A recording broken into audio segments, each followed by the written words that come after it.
Morning, Bhante.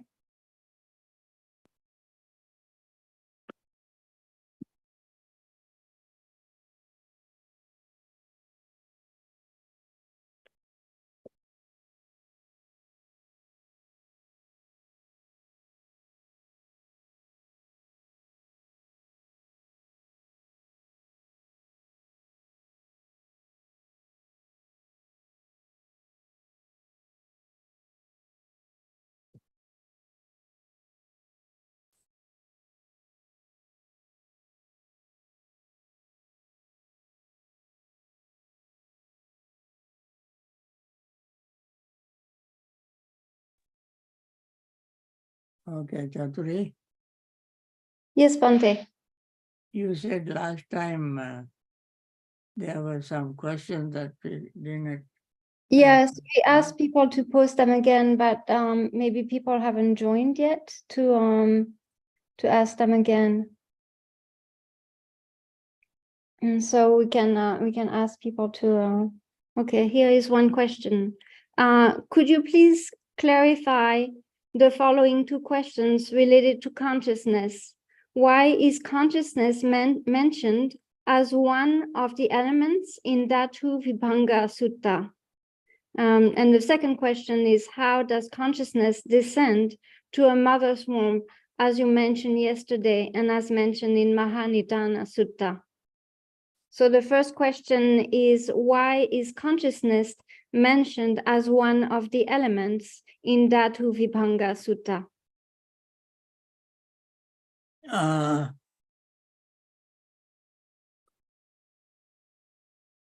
was not.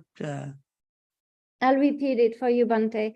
Why is consciousness mentioned as one of the elements? In the Dhatu Vibhanga Sutta, the great exposition on the elements, consciousness is mentioned as one of the elements. Why is that the case?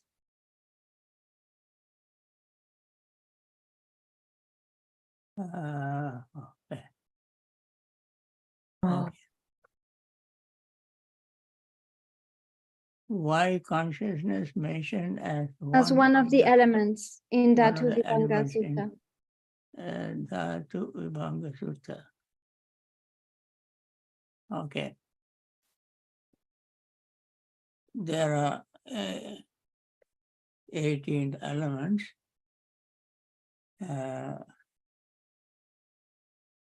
And there are 6 of them. Chakku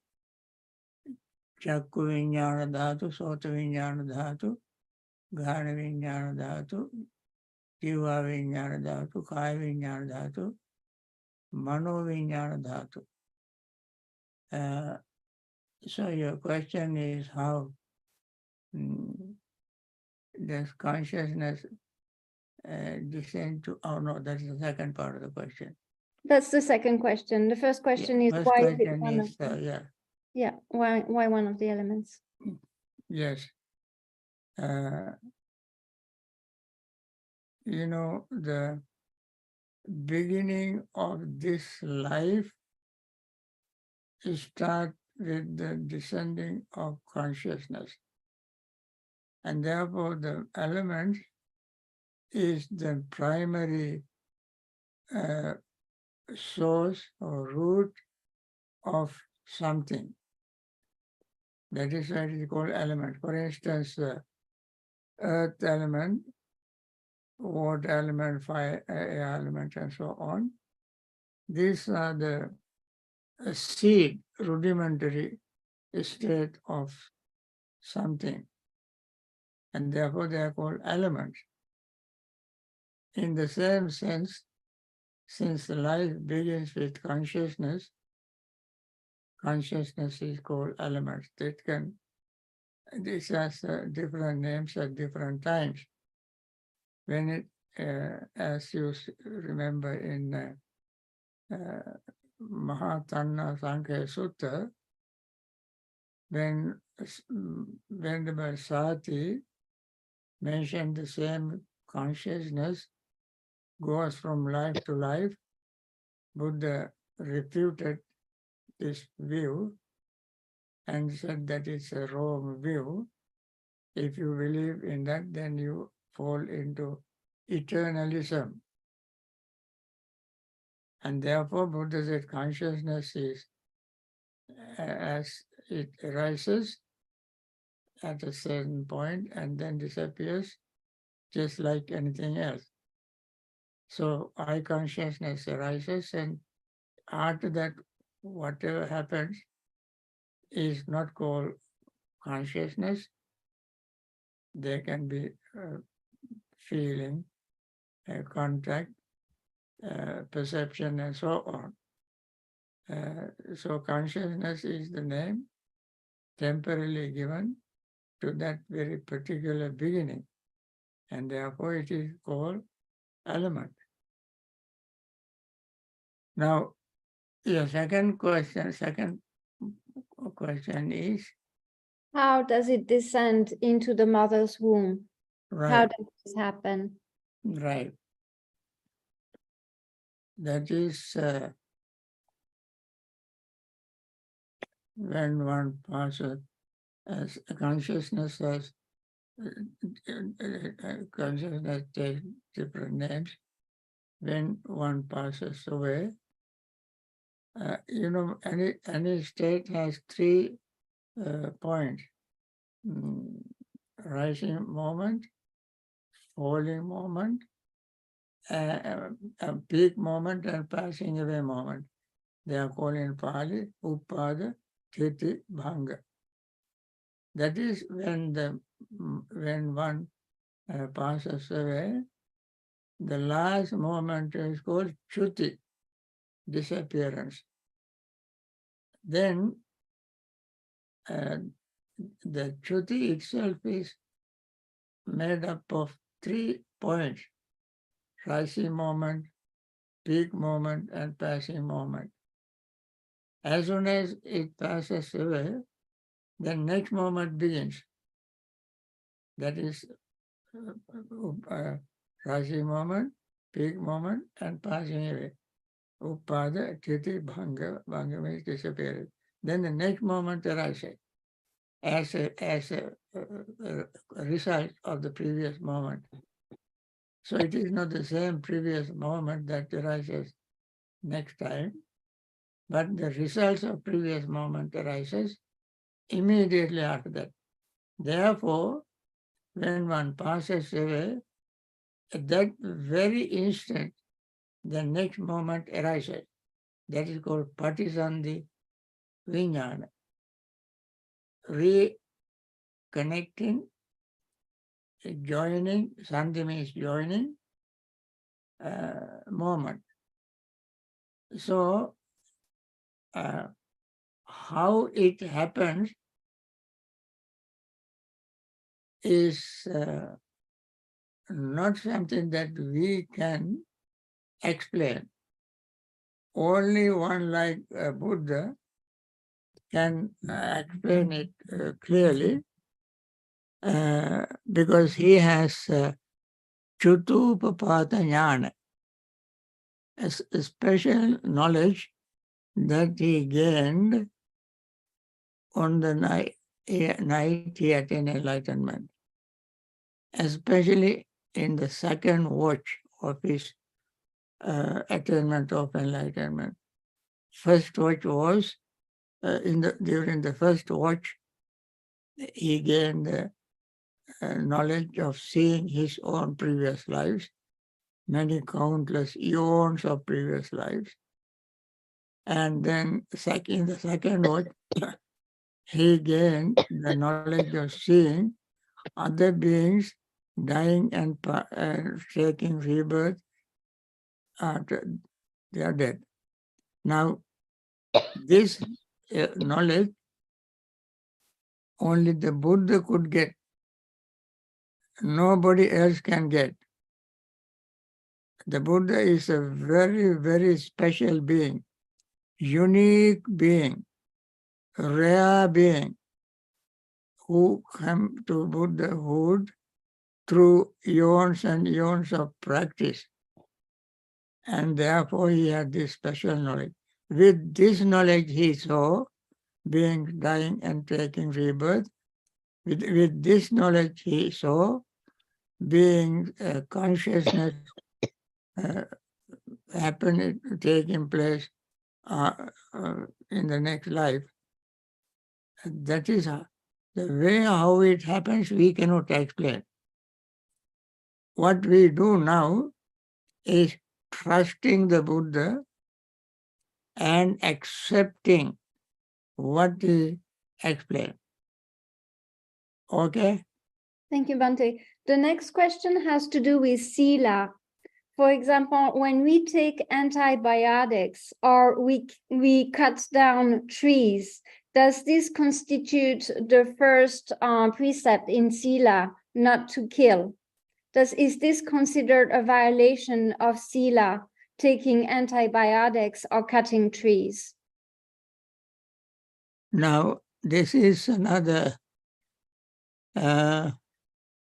question that raised in modern society, because this antibiotic was not introduced until very late in human development.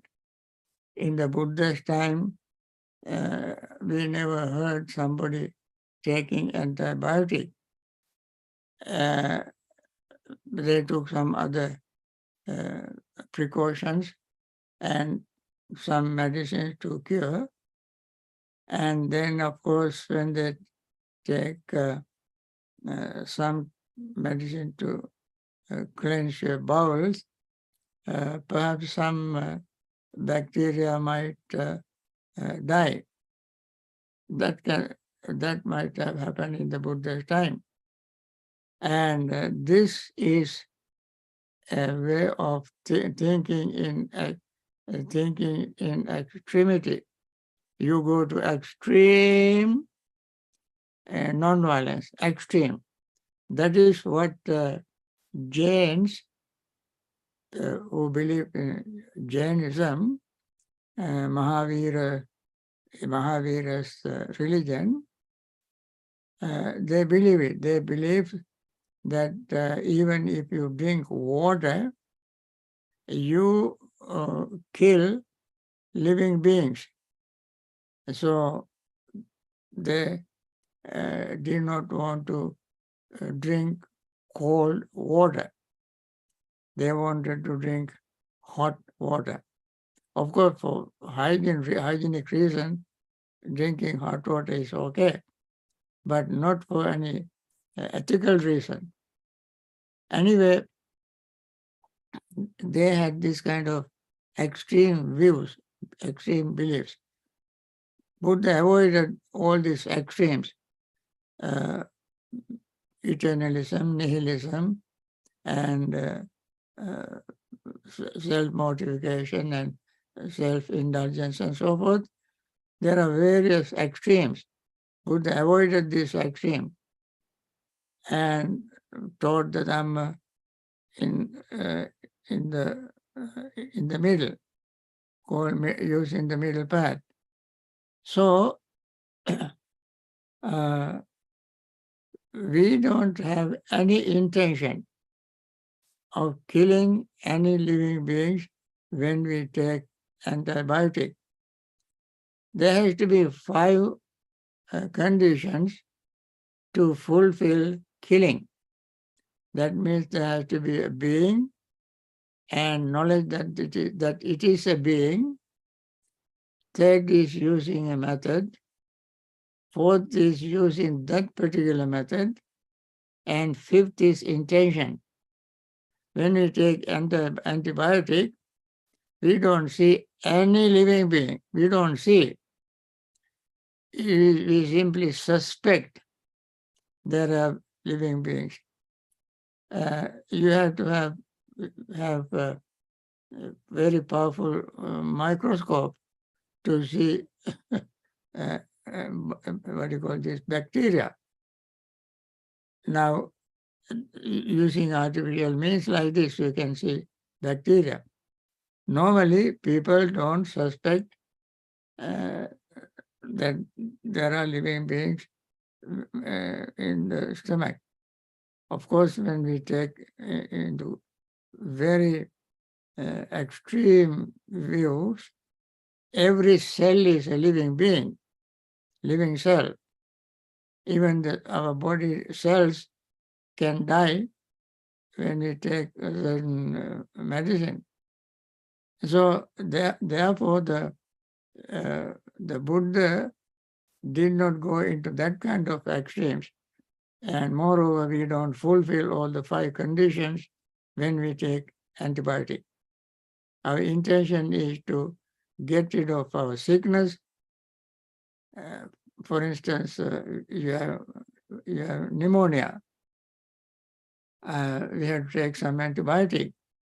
We have certain wounds, certain things we take. For certain things we take antibiotic. Very severe cold, cough, and so forth. The purpose is to get cure, not to kill anybody. Okay?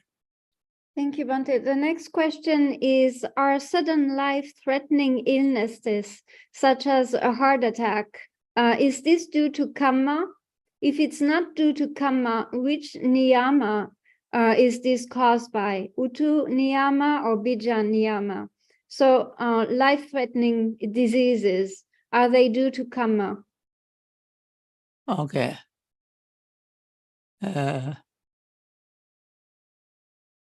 Yes, life-threatening illness like COVID-19.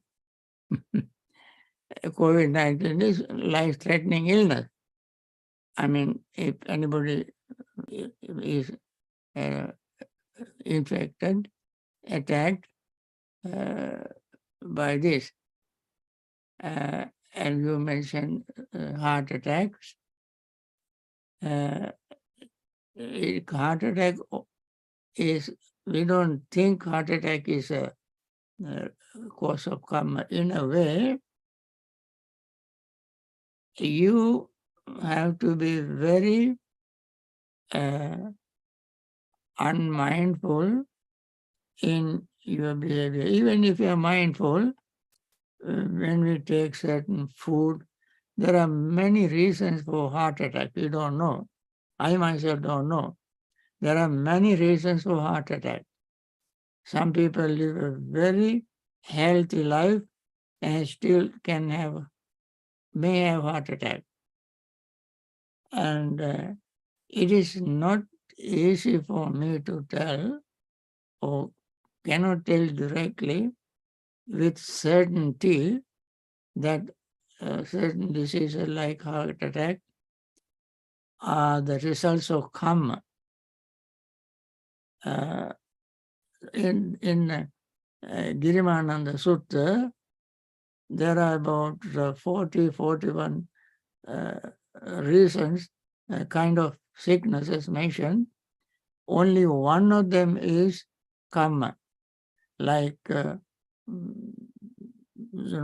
our upsetting our phlegm, mucus, bile, vata samuttana bada, pitta samuttana bada, and so forth. There are 41 such sicknesses.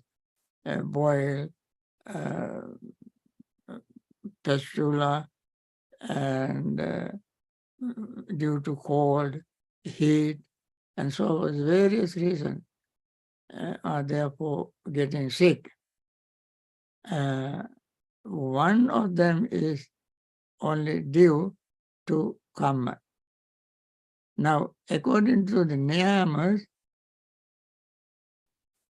karma niyama, chitta niyama, utu niyama, bija niyama, chitta niyama, that niyama means the law.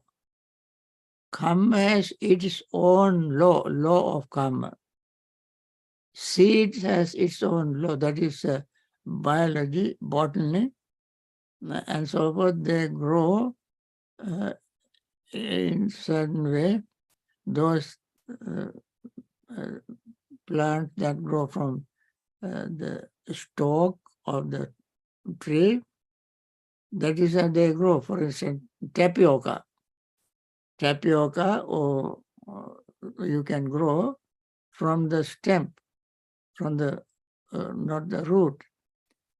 Like that, some grow from seed. And they have their own way. You cannot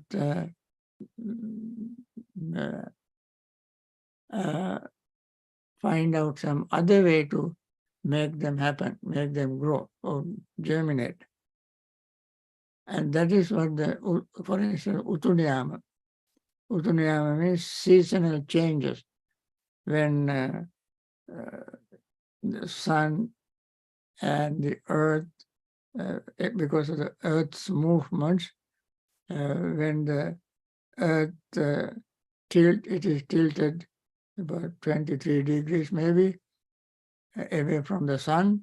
So when it goes around the sun, a certain period, we get, there is a cold season, and summer season, summer hot, and so forth.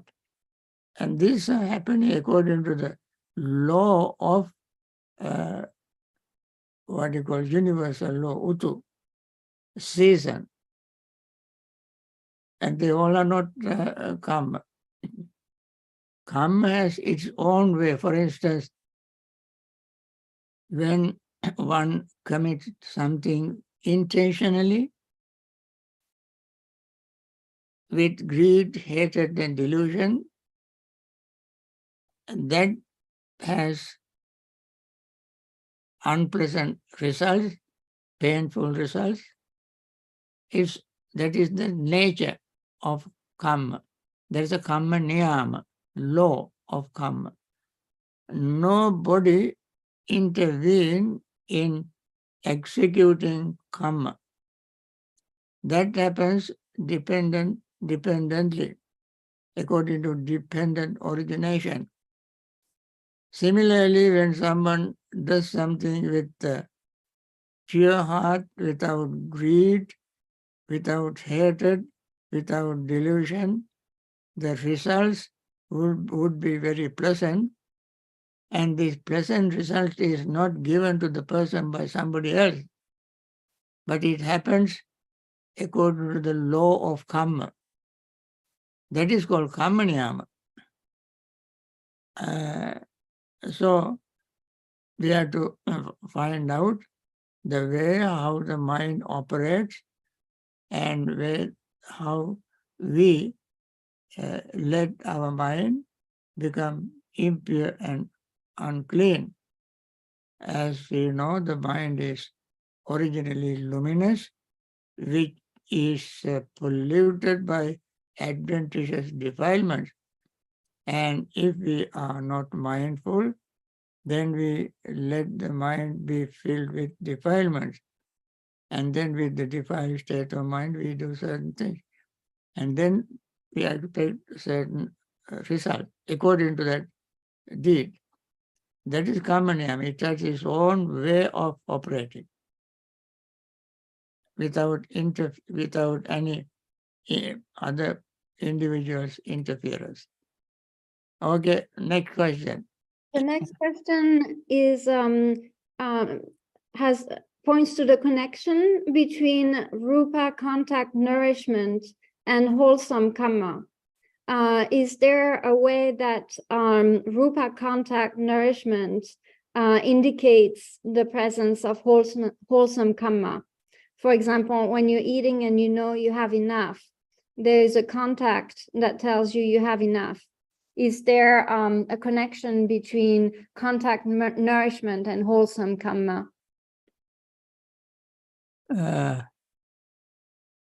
Could you repeat the question again? Yes, I'll rephrase it. What the connection between contact nourishment and wholesome karma? Is there a point when there is a connection between nourishment, rupa contact nourishment, and wholesome karma?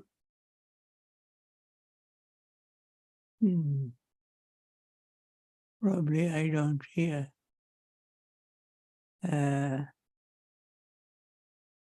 So when you have a contact and Yeah.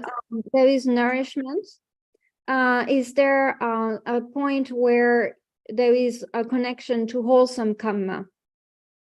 Yeah. When we say contact as nourishment,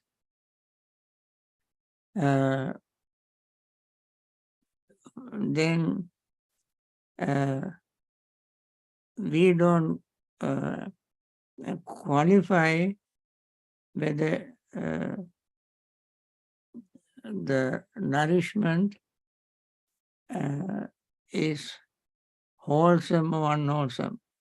But contact feeds, depending on contact, feeling arises. Depending on contact, feeling arises. Pleasant, unpleasant, or neutral. Now, the contact is the cause of feeling. If the contact happens to be pleasant contact, or according to our way of training our own senses, when the sensory objects come in contact with the senses, feeling arises. Suppose somebody sees someone and that person, the object, happens to be pleasing to this person's eyes, pleasant sensation arises, pleasant feeling arises. And then the person can have desire for that object, the person, the object. And I think in my yesterday's discussion, yesterday's or the other day discussion, I mentioned since objects are pleasant, there is a possibility of defiling the mind. Because when pleasant objects are pleasant, you will see the object and you arouse your greed or desire, which pollutes your mind. But when you see the object and see the danger of the pleasant object, danger of pleasant object is that object is impermanent, unsatisfactoriness, unsatisfactory and selfless. When you see this, you become dispassionate. Dispassion leads to non-clinging, viraga, non-clinging. And then non-clinging, viraga, helps you to cease your greed, nirodha. And that helps you to get rid of it, that is patinissaga, abandoning. So seeing the danger of pleasant, beautiful thing helps you to liberate the mind. This is this is the way how it operates in both ways, depending on the object and the way you have trained your mind to evaluate the object. Therefore, we cannot give a one-sided answer. However, all happens due to contact, pleasantness, unpleasantness, or neutral. Feeling arises due to contact. And therefore, contact is the food or nourishment of feeling. Depending on contact, feeling arises. That's the dependent origination formula. Now, this happens as its own law, a niyama. Okay? Yes, Bhante. The next question is about practice. The person is saying that some time ago they started with anapanasati. They started with counting the breath forward and backwards from 1 to 10 and 10 to 1, then 1 to 9 and 9 to 1, and so on. And they're saying in the beginning it works really well, but after some time it's getting worse. Sometimes they forget some of the numbers, they lose the sequence of numbers. What are they doing wrong? They're asking why is that? What's they're doing wrong in the practice? Yeah, you after some time you forget the numbers. That is true. When you forget the numbers, you have to start all over again. When you start all over again, then you keep in touch with the numbers, and then what you do, you want to gain concentration, you want to stop this wandering mind. For that, this is a technique introduced for meditators. Of course, it works at the beginning. Later on, if it doesn't work, you got to stop the whole thing, have a break, and start it all over again. So, if it doesn't count and doesn't work, you have to use another technique. So you said you forget the number. What do I do? What do I wrong? Of course, if you forget the number, and then if the mind is not wandering here and there, you stay on the breath. It is a technique that we introduce to people to keep the mind coming back to the breath, not to stay on the numbers. Forgetting the numbers is not a big deal. Let it happen. But your focus is to return to the breath and focus the mind on the breath. Okay? Yes, Bhante, the next question is, could you please explain the first part of dependent origination, or a bit? How does ignorance, avidya, come to be? And how does consciousness come to be? Independent origination. Okay. Ignorance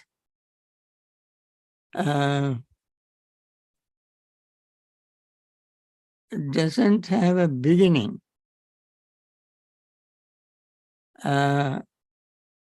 If you say ignorance has a beginning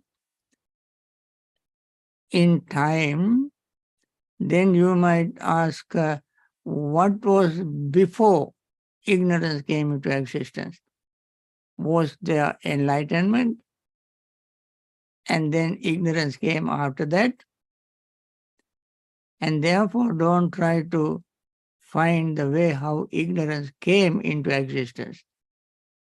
Beings, the very fact that somebody is born is the indication that the person is born with ignorance.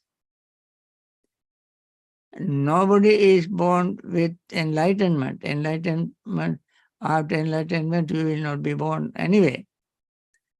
So when you are born because of your ignorance. You have decided to be born. Where there is a desire, ignorance is there. And therefore, ignorance is not knowing this truth, especially for noble truth. And then once we are born, then we have to follow the noble truth. We have to learn it from the Buddha, Arahant, or Kalyanamitta, and various ways there are for us to learn Four Noble Truth. In fact, learning Four Noble Truth is the most important thing in our life. Understanding first. Understanding the Four Noble Truths themselves is extremely important to get rid of ignorance. We are born with ignorance, and we learn the Four Noble Truths to get rid of that ignorance. But we don't ask how it happens. It happens because of there are various asava. Asava means influxes. Kama asava, bhava asava, ajya asava, ditta asava. There are 4 types of influxes. We call it fermentation, fermented. Asava means something we have fermented for eons and eons in samsara, through our senses. Every life, in any life, we collect this ignorance. We nourish ignorance. So influxes nourish ignorance, ignorance nourishes influxes. These are mutually supporting mental factors. And when one destroys, other also will disappear. And therefore, instead of trying to find out the origin of ignorance, we try to find way to get rid of the ignorance that we are born with. We are now in it. So,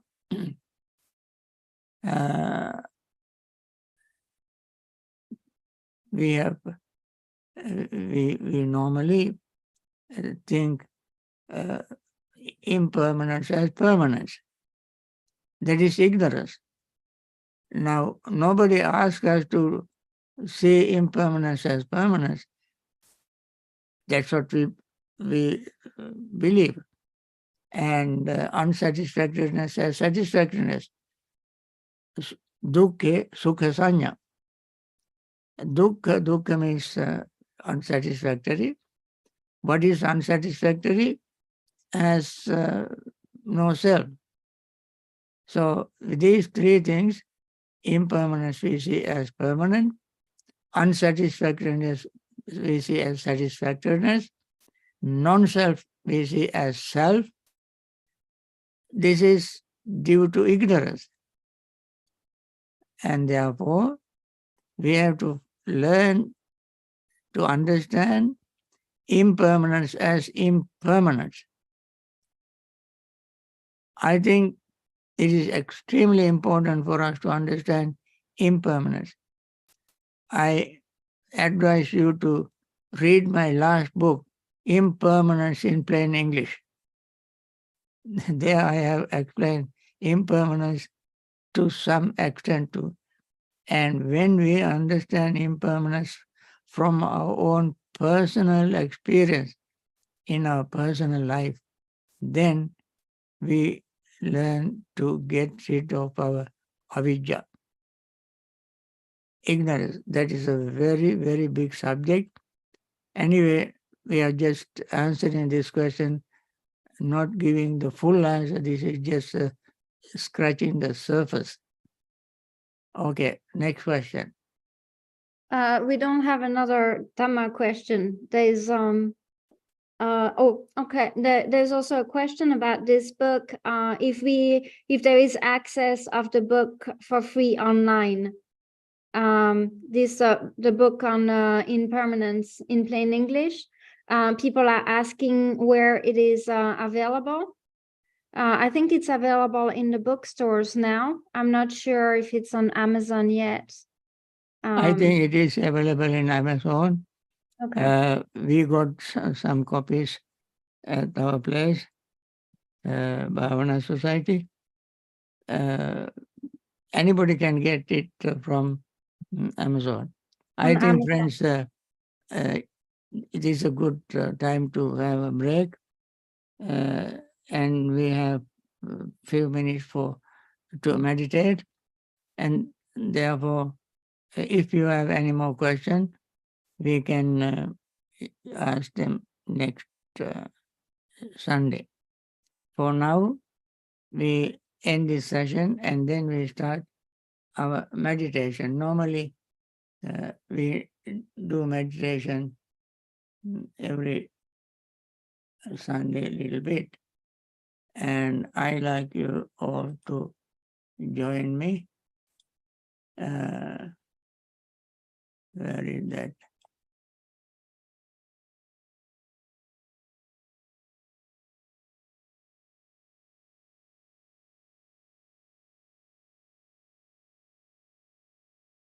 Okay. Okay, let me read the passages. I think by now you all may remember, and still it is better to recite it at the beginning. So let me recite it now. May all beings be happy and secure. May all beings have happy minds. Whatever living beings there may be, without exception, weak or strong, long or large, medium, short, subtle or gross, visible or invisible, living near or far, born or coming to birth, may all beings have happy minds. Let no one deceive another, nor despise anyone anywhere. Neither from anger nor ill will should anyone wish harm to another, as a mother would risk her own life to protect her only child. Even so, towards all living beings, one should cultivate a boundless heart. One should cultivate for all the world a heart of boundless loving friendliness, above, below, and all around, unobstructed, without hatred or resentment, whether standing, walking, or sitting, lying down, or whenever awake. One should develop this mindfulness. This is called divinely dwelling here, not falling into erroneous views, but virtuous and endowed with vision, removing desire for sensual pleasures. One comes never again to birth in the womb. With this metta thought, let us do some meditation.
By means of these meritorious deeds, may I never join with the foolish.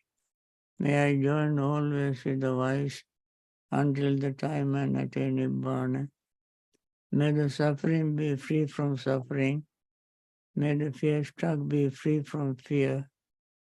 May the grieving be free from grief. So too may all beings be. From the highest realm of existence to the lowest, may all beings arisen in these realms, with form and without form, with perception and without perception, be released from all suffering and attain to perfect peace. Excellent, excellent, excellent. So friends, now we want to end this session, and I'm glad that you all joined me. And let me make my regular wish. All those who are in hospitals suffering from various diseases, may they recover from them and return to their normal life. May all the doctors, nurses, and hospital staffs who are taking care of these people, risking their own life and sacrificing their comfort, may they continue their wonderful service and finally find peace and attain liberation. May those who have already lost their loved ones and grieving, as I wished earlier, may they be free from grief and find time to practice Dhamma meditation and attain liberation from samsaric suffering. And all those who are in various trouble spots, in war zones, discrimination, poverty-stricken area, may they find peace somehow and find time to practice meditation and liberate themselves from samsaric suffering. May all living beings everywhere, all over the universe, be well, happy, and peaceful. And thank you, Veronique, for helping me for reading questions from France. Yes, Mom. And I see your mother, Yes, to see your you. father in Yeah. France. Yes. Yes. Thank you very much. Thank And you. thank you all. Thank you, Bhante. Thank you, Bhante. Judy, Thank you very Thank you, much, Bharani. Bhante. everybody. Thank you, Bhante. Thank you, Bhante. Thank you, Bhante. Sadhu, sadhu, sadhu. Thank you, Bhante. Thank you, Sadhu, Bhante. sadhu, Sadhu, sadhu. sadhu, Sadhu, sadhu. sadhu, sadhu. Kalina, Thank you, Bhante. Athena, Sadhu, sadhu, Sindh, Thank you, sadhu. Bhante. Long Bulgaria. life. Thank you, Bhante. Sadhu, sadhu. Kalina, Athena, in Bulgaria. And I'm so happy that you all joined and continue your practice. Okay? Bye. Thank you Bye. very much. Thank Bye, you, Bhante. Bhante. Sirvan Thank you, Saranam. Bhante. Bhante. Thank you, Bhante. Good heads, long life.